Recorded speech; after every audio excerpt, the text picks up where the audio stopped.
Hello, creative friends. This is Joy.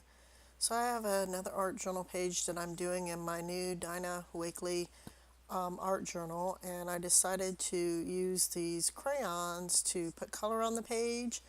But as you can see here, they did spread a little bit, but you could still see where I scribbled it onto the page. So I don't know. I guess I could have scribbled it onto my mat and then applied it with a wet brush or something. So I didn't care for that very much, that you could still see where the crayon scribbled on the page.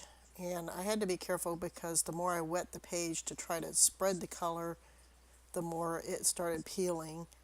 So then I thought, what am I going to do next? So I have this sanding block that I got from Lowe's. They have these hexagons that I thought was kind of cool.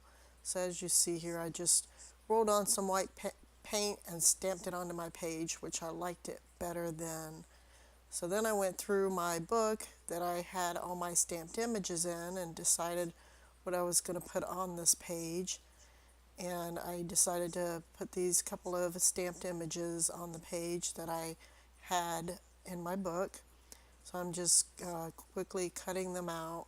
I don't I cut them out where there's like just a little bit of white around the edges, because I'm not going to try to cut them out perfectly. I mean, that's just too much trouble.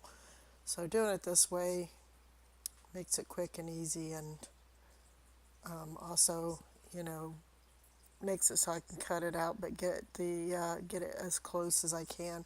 And that pink butterfly is one that I had colored for another project, but didn't use it on the other project. So I thought, well, that'll work on this page since there's some, pink on this page.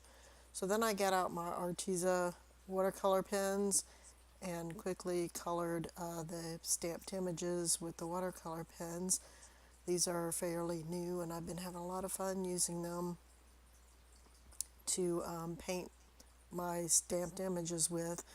And I thought that putting her, making her shirt orange would kind of be a nice contrast with the colors in the background.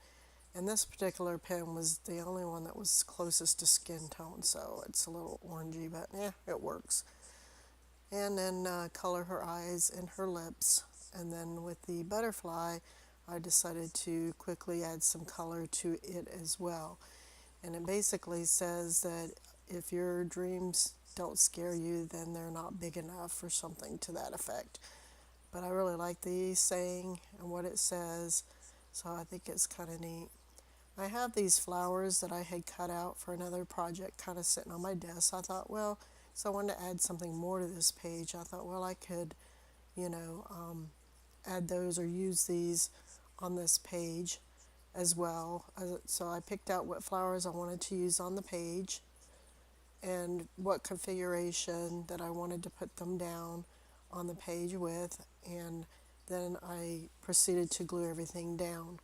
I wanted the wings of the pink butterfly to be lifted up a little bit, so I put some foam tape underneath his wings and glued the center part of him and then stuck him down to the page. I also took a Sharpie fine line marker and added the little antennas on the butterfly on the page, and then proceeded to glue down these die cut flowers that I had on my desk. And I'm just trying to figure out, the exact location where I want them put on this page. And so I am using just a glue stick, but it's a permanent glue stick.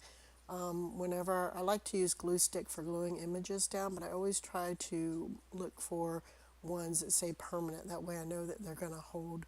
The school glue sticks don't really hold things on very well. So that's what I'm using here. I'm just using a permanent glue stick to make sure everything sticks down good and stays on there. And then I had these little gems that I decided to add to the page to add a little bit more interest. And so I just put a couple there, one on the middle of the flower, a couple on the top, and a couple on the bottom to kind of give a little bling to the page. and then I take the fine line or Sharpie marker to add a border. So that's pretty much the page for today. If you like this video, you can give me a thumbs up. You can also leave me a comment. I would love to hear from you, or you can subscribe to my channel to see more. I thank you for stopping by and watching, and we'll talk to you later. Bye-bye.